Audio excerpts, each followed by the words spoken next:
Hey everyone, this is Kevin Shriver from Downtown Pittsburgh Dogs. Hope you all are doing very well.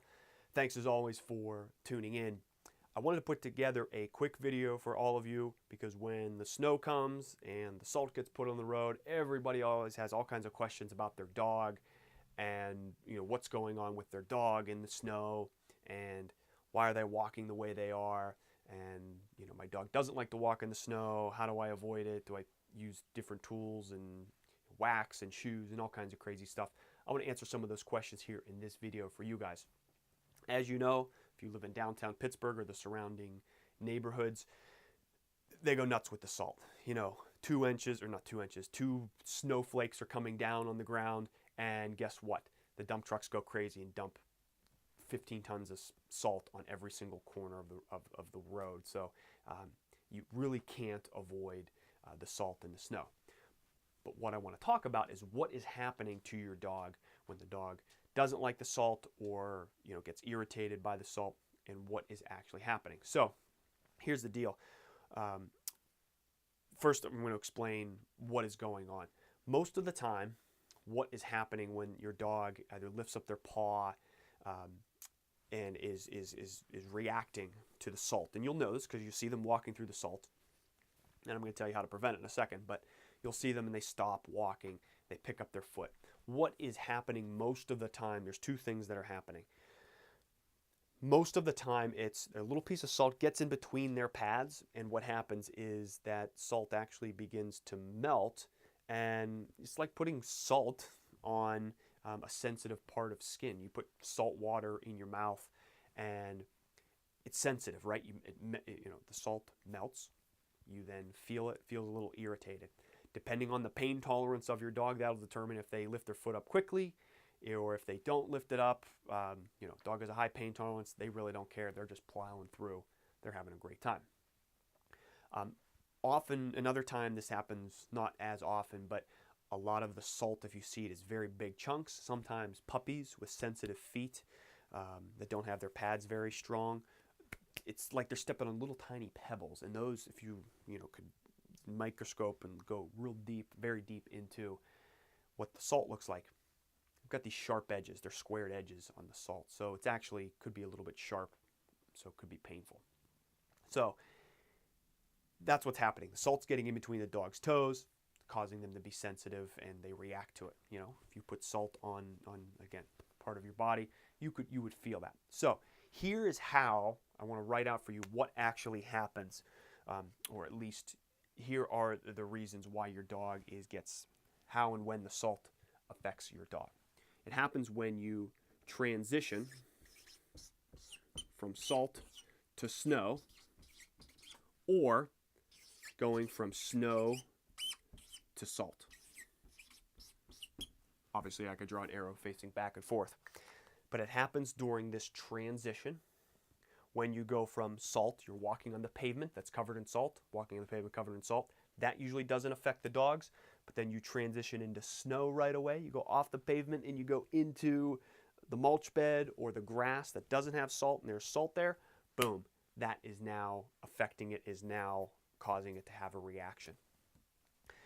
If you also go walking in the mulch bed, walking in the grass, and then you go to the sidewalk to get back in your apartment complex, they go from snow to salt, boom, now that reaction happens because the snow's in between their feet, grabs a little bit of salt, starts messing with their feet, and that's where they'll stop walking. And the stopping walking is, again, just the pain tolerance of the dog.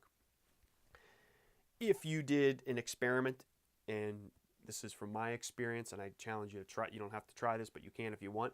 If you walked your dog only on salt and you didn't have any wetness associated or attached to that salt, it would be okay. Or if you just walked your dog in a snowy field and never had any connection with the salt, the dog would be okay. It's because that chemical reaction doesn't happen. So again, it's only when this transition happens. Then the other thing that messes everything up and kind of compounds everything is then when you stop, plus you stop. When you stop, make this transition, and then you stop walking your dog, what happens is then that gets to stay in the dog's feet. You know, typically you'll see that the dog will pick up a foot and then you stop walking and we go, oh my gosh, my dog's injured or something. My dog is reacting to the salt that doesn't like it, and you stop walking. You don't really want to do that because if you keep the dog moving, you will actually have the salt, you will help get it out of there. But you do have to go down. It's okay to go down if the dog's walking on 3 legs and it's got 1 leg picked up. Go down there with your glove, pick up the paw that they're on, and you want to brush it with your glove, but brush it forward. So from the heel, you know, this was the heel of the foot to the front of the foot, from the back to the front, and just kind of pull it with your fingers and just go whack it real quick, and then let the dog go down. It may still react a little bit to it, but you want to brush it out really quick, a couple sharp brushes with your glove or your fingers, and then say, let's go, and move the dog along. They'll forget about the salt within a half a second of what they were feeling. It's when you stand still that it compounds, and then people start saying, oh, my dog doesn't like the salt, my dog doesn't like the cold weather. Dogs are designed for cold weather. They're designed to walk in the snow. Again, it's that combination of the salt that gets in their pads, and when this transition happens, that we start seeing the visible effects of that. So, when in doubt, get down, brush your dog's foot really quick. Like, you just bend over. Don't have to, you know, don't make it a big deal. Get down, brush it out, and say, let's go, and kind of move forward and kind of jog a little bit. You'll see the dog just get ready and get right back into it. If you can avoid these transitions or be conscious of these transitions, plus not stopping and not going too slow, if you walk at a fast pace, you'll avoid some of this transition as well. This is not foolproof, but you will avoid some of the challenges if you keep your pace up. Now, the other question that other people always ask me is, what should I do about, you know, the tools that are available to help the dog? Musher's wax, if you've seen, you know, stuff from Musher's wax, as well as boots. Those are the 2 biggest things, Musher's wax and boots. Here's my opinion on that.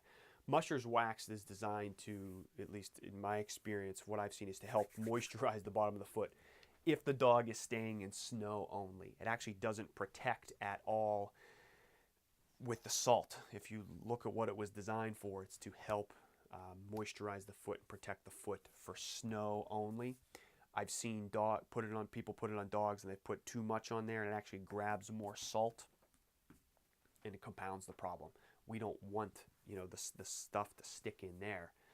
The other thing that happens too, again with the Musher's wax, because you're typically leaving an urban setting, carpet, concrete, you know, through the lobby, down on the street, a lot of that wax gets tapped off by the dog walking by the time you even get outside. Third thing is it's also messy. It's just messy. I mean, putting wax and watching your dog with those little feet try and walk everywhere, you know, if it's the lobby that gets cleaned every day, it might not be too noticeable, but if it's in your kitchen, on the tile floor, or on your white carpet, you'll notice it pretty quick. And again, if you're walking, the dog's walking, it walks it off, so that you end up getting it everywhere. It doesn't stay on. It's never been effective in preventing this, because again, salt can still go through there. It's still going to touch the dog's foot. You need to keep it moving. You need to clean it out. Also, it takes time. Some dogs are just like, you know, how long does it take to put that on the dog's foot? You know, you could add an extra hour to your day with, you know, 5 minutes on the front end, 10 minutes on the end of the walk or beginning of the walk, put it on, 10 minutes at the end of the walk to clean it off, try and wipe it all off. Most people just say, screw this. I'm just going to, you know, be conscious of my transitions, and I'm going to keep my dog moving. The other thing are boots. First of all, dogs are designed to be walking in snow and walking on the ground, so the boots are a little bit of a human invention. Obviously, the salt is a human invention as well. The boots dogs don't really need boots. You know, you see people with like labs and labradoodles with walking with boots on. It looks funny, it looks silly, but you're really not helping the dog. The dogs have, you know, the paws and the pads to set up to handle that, so they don't need the boots for, you know, protection purposes. What I found as well, typically you've seen how the silly videos of the dogs walking with the boots on. Sometimes it doesn't go too well.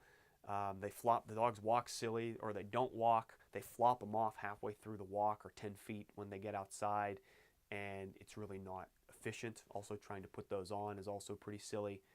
And any type of tool that just is if it doesn't work regularly, if it's not easy to use, you won't do it. You won't. So, with all that being said, try and stay away from some of the the wax in the shoes. It's just not efficient to do, just time-wise and with your energy.